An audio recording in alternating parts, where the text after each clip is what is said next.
Hi there, and welcome to Bands and Humans podcast. I'm your host, Bands, and you are the humans. So, today's topic is quite a significant topic, and not only significant in the usual matters that we talk about in terms of spirituality, philosophy, but it's quite significant in the sense that it can aid in the African diaspora and us as Africans trying to find an identity for ourselves after years and years of searching.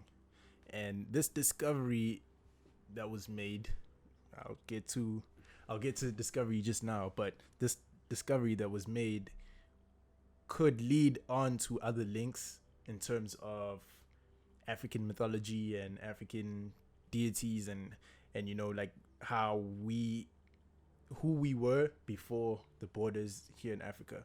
So Michael Tillinger is a South African author and researcher who has made quite an incredible discovery in terms of uh, archaeological or historical artifacts, burial sites found here in South Africa in Mpumalanga.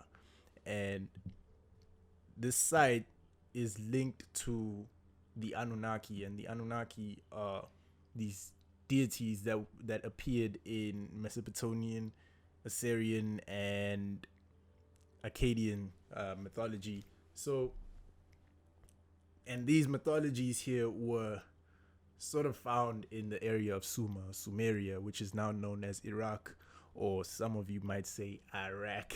This site is linked to, um, if I don't want to butcher this information too much, so I'll put the link in the description for the video where Michael Tillinger himself walks you through his discovery. But it links the one deity Enki, or the Anunnaki god Enki, and his son was who has his burial site here in Africa, because the Anunnaki are deities, like I said, and they would travel all across the world and all across the galaxy pretty much, and they were highlighted or brought to the forefront by a researcher, one of the founding researchers of the Anunnaki story, who is Zachariah Sitchin. And Sitchin states that the Anunnaki may not have been of earthly descent, but rather outer worldly or extraterrestrial. So these these deities would come to planet Earth for various reasons, and in their endeavors, they came to Africa, particularly South Africa, to like seek out gold. And it is not yet disclosed what the reason for them doing this was, but they were here. And this burial site is located, like I said, in Mpumalanga, which can be translated as the place where the sun rises, the east, and it's here in South Africa. So why were they looking for this particular discovery, or what were they looking for exactly?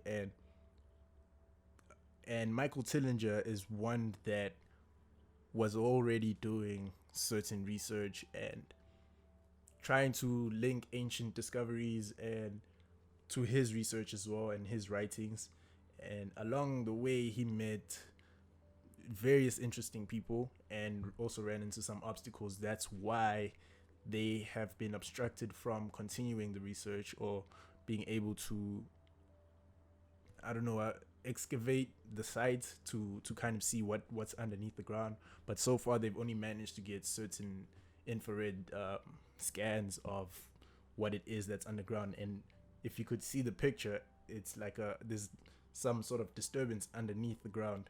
So if they are right about this site, then it would link a lot of things, because it's like you think about the whole human story and the human civilization, the beginning of humankind, the human race.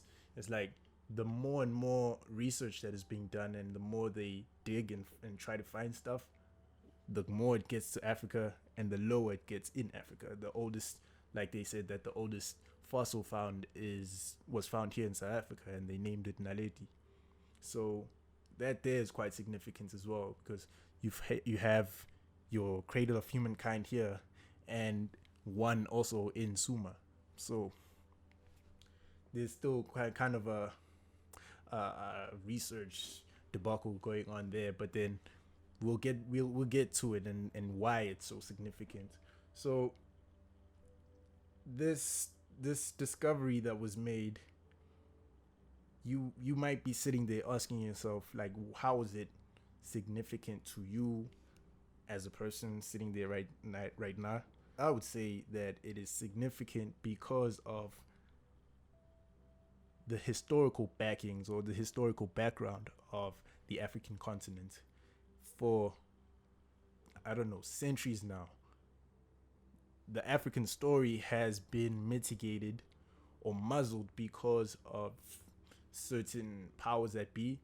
And for this type of research to come out, or for this type of discovery to come out, is sort of validating what was already being said, because you'll find that people that did research and people that did do specific findings would be ridiculed for specific things that they would talk about.